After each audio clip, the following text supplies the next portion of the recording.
안녕하세요. 말씀 메이커리 510번째 시간 기도하심으로 시작하겠습니다. 거룩하신 주님 감사합니다. 주님의 말씀을 묵상합니다. 성령님께서 말씀의 조명이 되어 주시옵소서. 우리 주 예수 그리스도님의 이름으로 기도합니다. 아멘. 오늘 보실 말씀은 고린도전서 11장 17절에서 26절까지의 말씀입니다. 다음에 지시하려는 일에 대해서는 나는 여러분을 칭찬할 수 없습니다.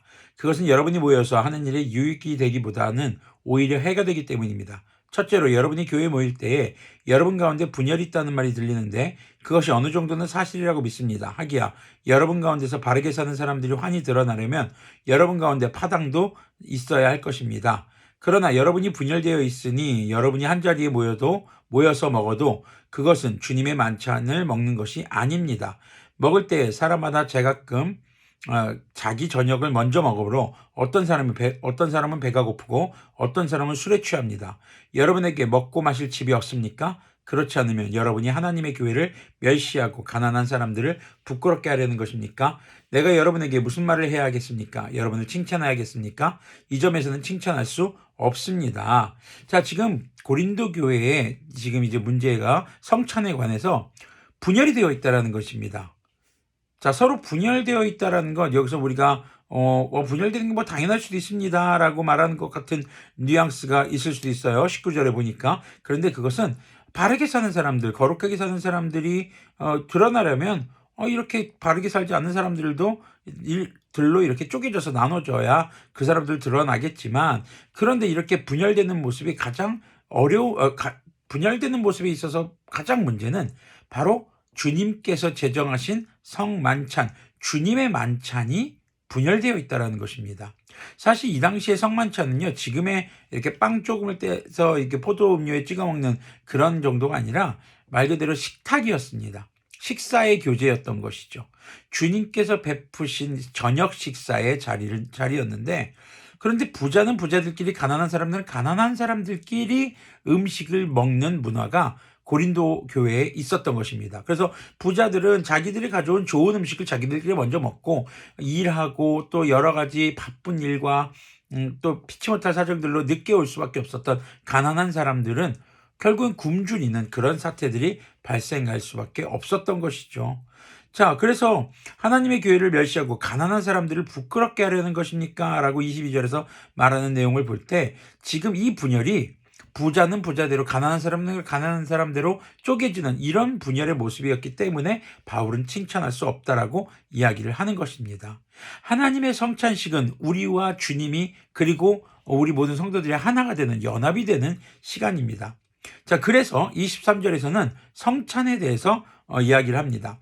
내가 여러분에게 전해준 것은 주님으로부터 전해받은 것입니다. 곧 주 예수님께서 잡히시던 밤에 빵을 들어서 감사를 드리신 다음에 떼시고 말씀하셨습니다. 이것은 너희를 위하는 내 몸이다. 이것을 행하여 나를 기억하여라. 식후에 잔도 이와 같이 하시고서 말씀하셨습니다. 이 잔은 내 피로 세운 새 언약이다. 너희가 마실 때마다 이것을 행하여 나를 기억하여라. 그러므로 여러분이 이 빵을 먹고 이 잔을 마실 때마다 주님의 죽으심을 그가 오실 때까지 선포하는 것입니다.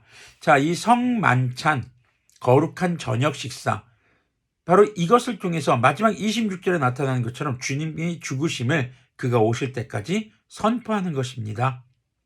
바로 성찬을 통해서 우리는 복음을 전하게 된다는 것이죠. 물론 이 성찬이 교회 예배 시간 가운데 행해지는 성찬도 해당이 됩니다.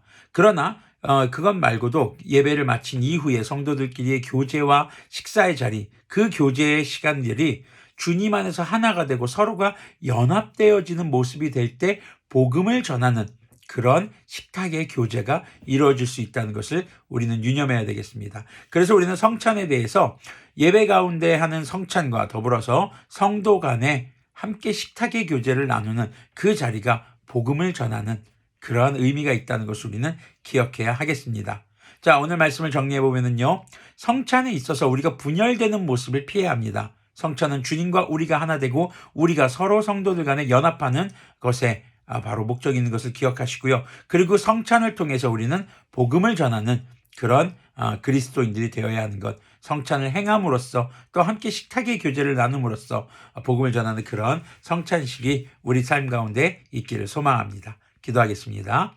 거룩하신 주님 감사합니다. 주님, 성찬에 대해서 우리가 다시 한번 돌아봅니다. 주님 성찬은 해도 되고 안 해도 되는 것이 아니라 주님께서 제정하신 것으로 우리의 예배 가운데 행해야 하는 것임을 기억하게 하여 주시고, 이 성찬이 올바른 모습, 주님과 우리가 연합하고 우리 성도들이 서로 함께 연합하는 모습을 통해서 복음을 증거하는 그런 성찬의 시간이 될 수 있도록 인도하여 주시옵소서.